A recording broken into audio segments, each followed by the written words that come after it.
c'est mon souhait que ça reste le plus longtemps possible. Je sais très bien que le temps fera son œuvre, que les ruines tomberont un jour ou l'autre. J'espère que l'église survivra plus longtemps que le reste. Malheureusement, c'est la nature qui est comme ça. Moi, je ne le verrai pas, et tant mieux.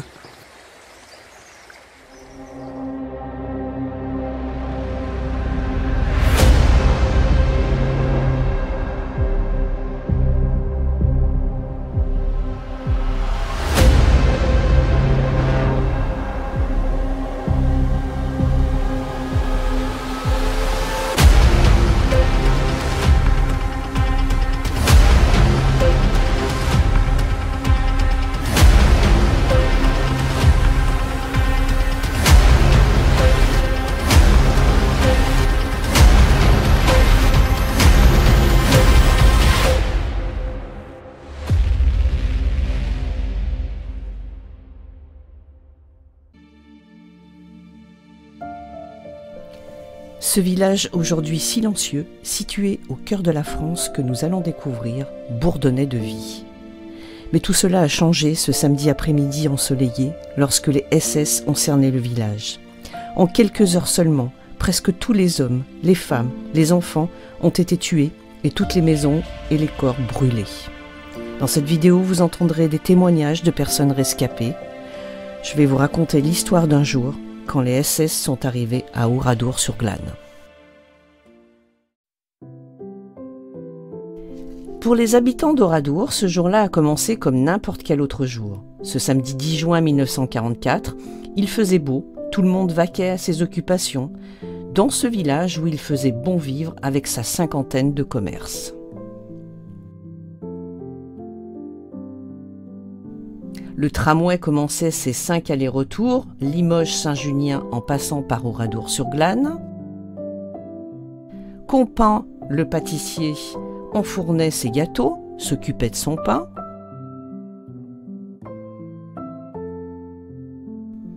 Gabriel Maire, le boucher, garnissait ses étals de viande. De nombreuses femmes pratiquaient la couture, on aperçoit une machine à coudre chez elles, certaines pour le compte du tailleur, Jean Dupic. Sa boutique était très réputée, les gens venaient de Limoges pour acheter ses textiles.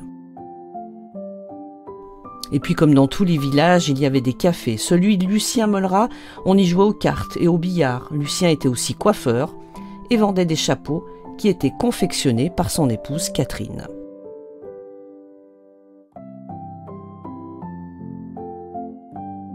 Desourteaux réparait les voitures dans son garage.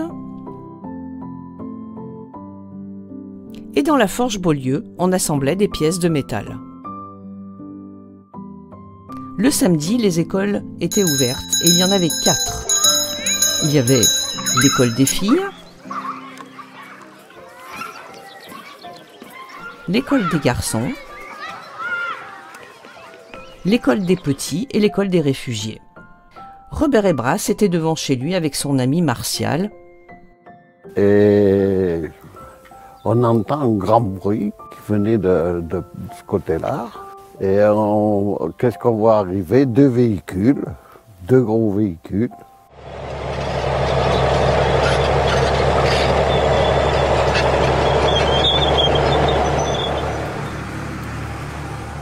Quelques habitants regardaient passer le convoi sans vraiment comprendre ce qui se passait et ne se doutaient pas un seul instant que d'autres soldats étaient en train de cerner le village. Il était 14 heures.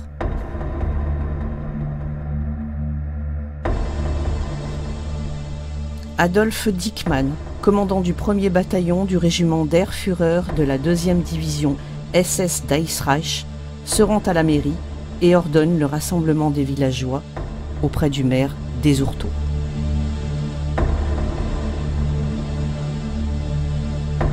Quelques instants après, le crieur du village passa dans les rues afin d'informer la population de se rendre sur la place du champ de foire.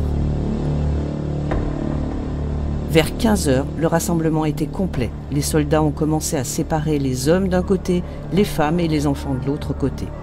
Confiant, le pâtissier posa une question à un soldat. J'ai entendu le pâtissier demander à une sentinelle d'aller voir si ces gâteaux qu'il avait mis au four, dans son four, il lui a dit « Est-ce que je peux aller voir mes gâteaux parce qu'ils vont brûler ?» Il lui a répondu en français, avec un accent quand même, mais en français « T'inquiète pas pour tes gâteaux, on s'en occupera. » Les premiers à partir furent les femmes et les enfants. Ils furent conduits jusqu'à l'église du village.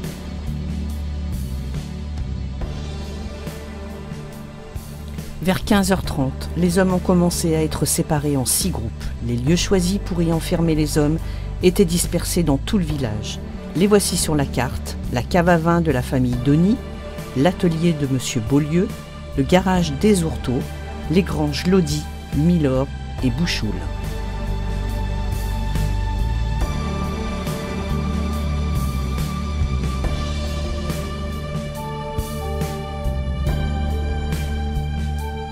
Tous ces hommes, pères, fils, frères, marchaient vers ces bâtiments.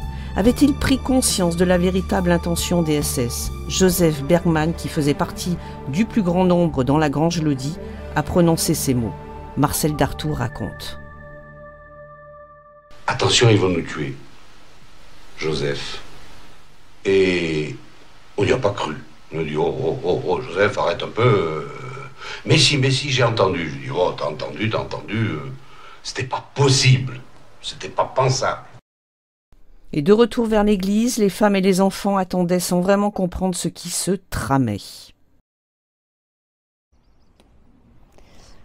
Ce parapet de l'église, avant le 10 juin 1944, n'a pas été toujours triste, puisqu'il y a eu des sorties de messe qui se sont déroulées ici. Il y a eu aussi des photos de mariage, donc des événements quand même très gais, peut-être des baptêmes. Mais ce fameux samedi 10 juin 1944, il y a eu 246 femmes qui ont été massacrées et 209 enfants. Sauf une qui s'appelle Marguerite Roufranche et qui nous raconte. On va aller voir ça.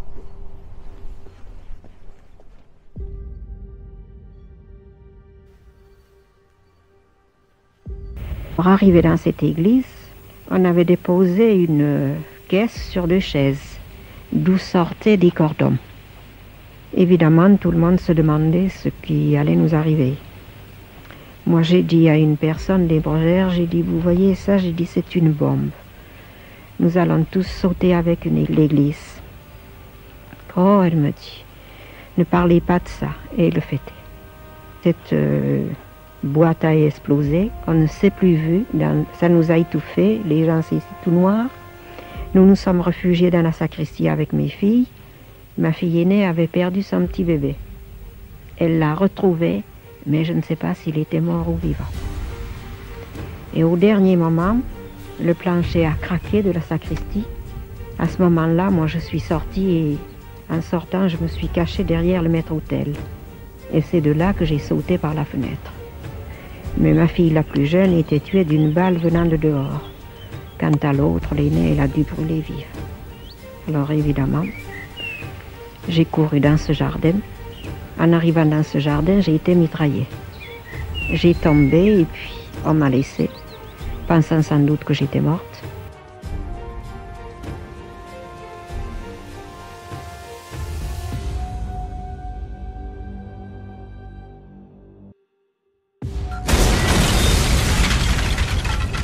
C'est cette explosion dans l'église qui a servi de signal aux autres troupes, gardant les groupes d'hommes dans les bâtiments. Quelques instants plus tard, au radeau résonna de bruit de mitrailleuses.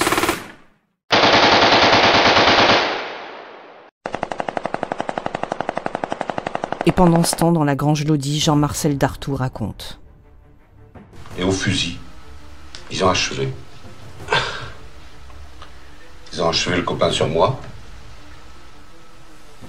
J'ai senti quand il est mort. Et...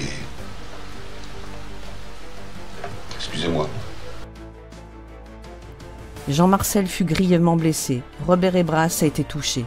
6 personnes ont été rescapées, mais Pierre-Henri Poutarot est le seul à avoir pris une autre direction parmi les 6 et il fut assassiné près du cimetière.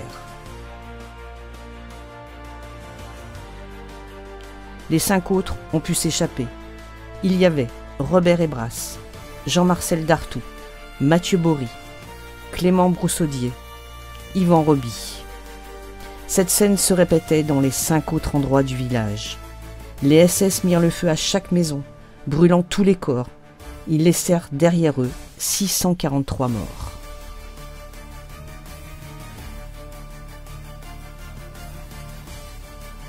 Le village d'Oradour-sur-Glane, visible à des kilomètres à la ronde, brûlait jusqu'à tard dans la nuit. Et puis il y a ceux qui n'étaient pas là, pas présents dans le village ce jour-là, qui travaillaient ailleurs et qui ont tout perdu. Mon père, ma mère, mes 2 sœurs, mes grands-parents, mes oncles, tout. Je monte en chemise, avec ma bicyclette. Plus que de la haine. Plus que de la haine. La première réflexion que j'ai faite quand je me suis arrêté devant chez moi, je revois ça, cette pierre qui était tombée, sur laquelle j'ai mis mon pied sans descendre de vélo. Le premier mot que je me suis dit à moi, ils me le paieront.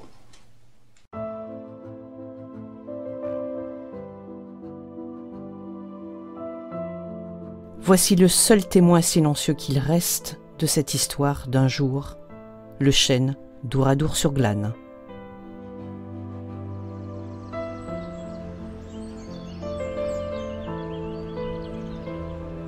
Mais je ne me fais pas d'illusions, la vie s'arrête un jour.